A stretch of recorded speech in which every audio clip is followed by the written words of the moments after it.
everybody, Kermit the Frog here with Phil West entry into Robert Zee's lottery contest, where he will display albums and give information on bands from the 1960s, 70s, 80s, 90s, and zeros.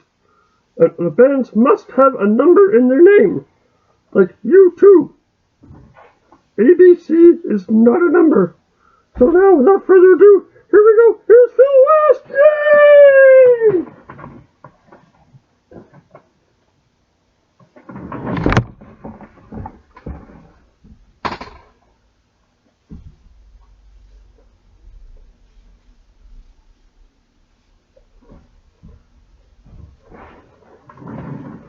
Okay, here we go. We're going to have some fun. From the 1960s. I got my peace symbol on. From the 1960s. We have got from Linden, New Jersey, the 1910 Fruit Gum Company. Notice the numbers, 1910. The 1910 Fruit Gum Company. And this is their 1968 release of 1, 2, 3 Red Light. And this album, as you can see, was proudly owned by Dan and Betty before. I don't know who Dan and Betty are, but they signed their name on it and it was there when I bought it.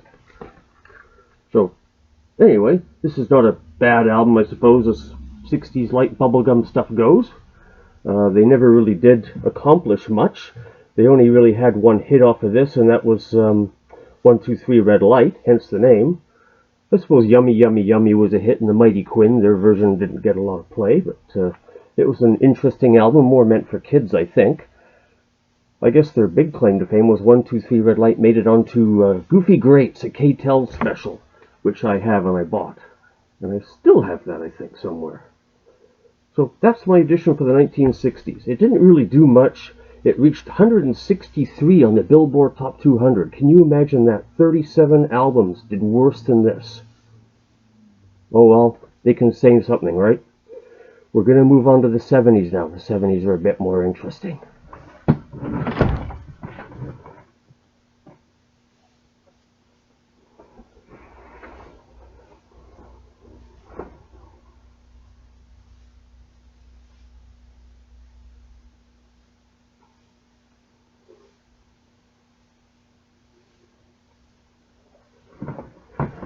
Yay, the 70s, the hair and the funky clothes, huh? And yes, these are my own clothes. Deal with it. So, from the 1970s, in my rock concert of the ages, we have got Three Dog Night. Notice the number 3, Robert. And this is their album called Cyan. I think that's how you pronounce it. That's how I pronounce it, Cyan. Pretty cool group. This album had Shambhala on it, and Happy Song, Let Me Serenade You. Storybook Feeling, that was a minor hit, I believe. Shambhala was the big one. This album is from 1973. This is actually their 10th release. More a 60s band than the 70s. But that's alright. It's a cool song. Still gets radio play. The album was originally called 7 Ball in the Corner Pocket. I don't know why they would name it that, and I don't know why they changed, but that's what it says. And this one got into the US Billboard charts at number 26. And in Canada, we liked it a lot more. It got to number 8. Cool band. I like them. They had a whole lot of good hits, but this one was from 1973. And yeah, so that's a cool album. I actually played that quite a bit. And we're now going to move forward through time to the 80s.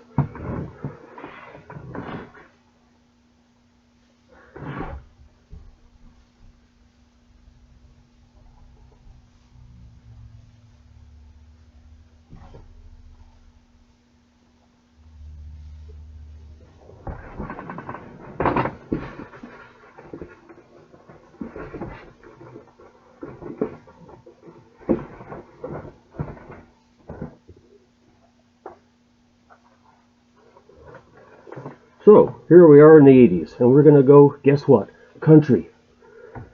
And who we got for country needs? Oh, I gotta tip my hat. Yeehaw. There's my Crocodile Dundee hat. We have got Highway 101. Really cool band out of Los Angeles, California. Where else would Los Angeles be?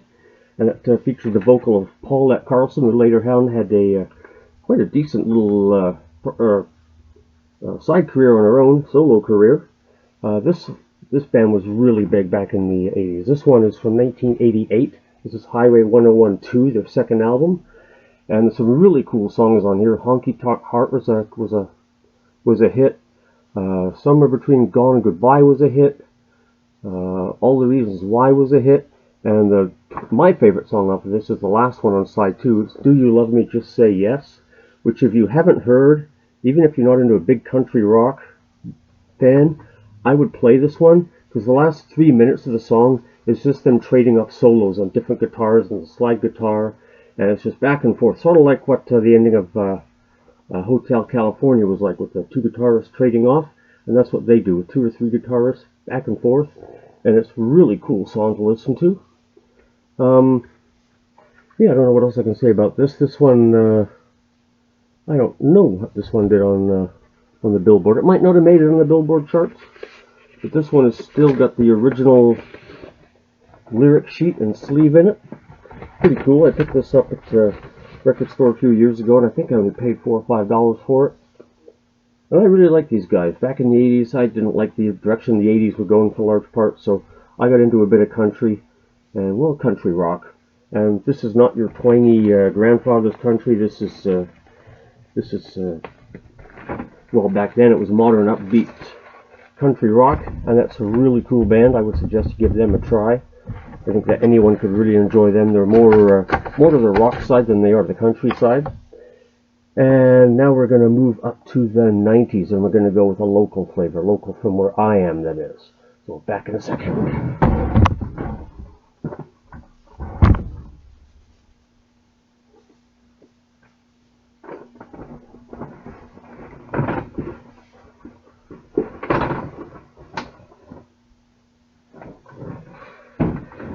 And here we are, back to the 90s.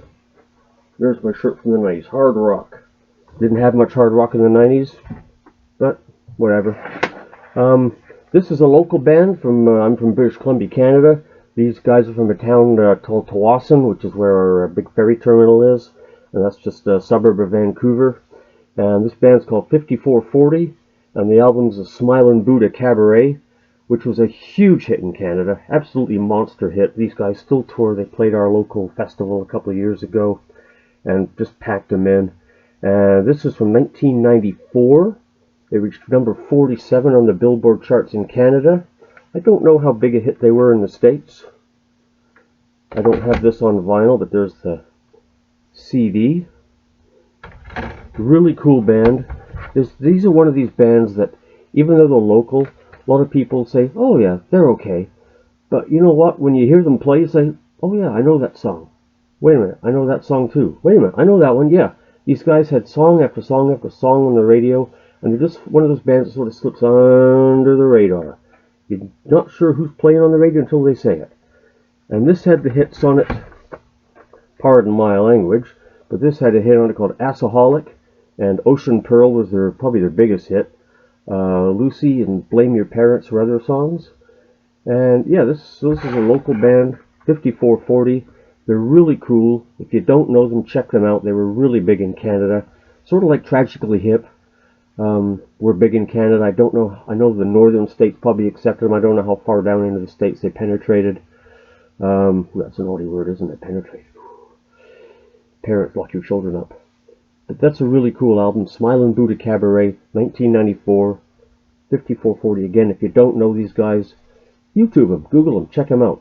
Some really good songs. And we're now going to progress into the 2000s. And this is actually my new shirt that I bought a little while ago for my DJing when I do that, because I still do my DJing at little local parties and things when people ask me to. Came out of China. Came out before coronavirus. Don't worry about it. I'm okay. And this is faux silk. Anyway, my band from the 2000s. Pardon me, from the 2000s. U2. And yeah, I wanted to put these guys earlier, but I like the other bands better. And quite frankly, it's hard finding a band with number in them from every decade that I like or that I have. And this is from, what is this? This is from 2004, and this is U2's How to Dismantle an Atomic Bomb. Not their best effort by any stretch of the imagination, certainly not my favorite. Interesting CDs with Bullseye on it. I know a couple of friends who would like to shoot it. They don't like it at all, but there's a couple of songs on here I don't mind. It's got a pretty cool little booklet in it with all the lyrics and some strange blurry photographs of the band. U2 was never really one of my favorite bands, but they had a lot of hits. You can't deny them their success. You can't deny their talent. Bono's a little too much, I don't know, out there for me, but it's a little bit too much prevalent. But anyway, we're digressing. This hit Billboard, at least in Canada anyway, at #1. They're from Ireland, obviously. And the hits on this were Vertigo and All Because of You. What are we? A Man and a Woman was a hit on the radio here anyway. And I don't know, there might be a couple of other songs. I don't really listen to this one all the way through. I've got a couple of songs that I listen to occasionally. And yeah, that's about it. So Robert, I hope that pleased you. I hope you don't, hope that people are able to read my amazing, stupendous, incredible, costume-changing chair of science. Because I'm just not going to pause and do things. As my Billboard said, I'm one-take productions. I do things once and I don't like to go back and refilm and edit. I just can't be bothered. I'm not a technical guy. So that's my entry. I hope you enjoyed it. I hope you got a giggle. Kermit the Frog says thank you. And Robert, I'll send you a message, let you know I've done this. Enjoy, my friend. Peace.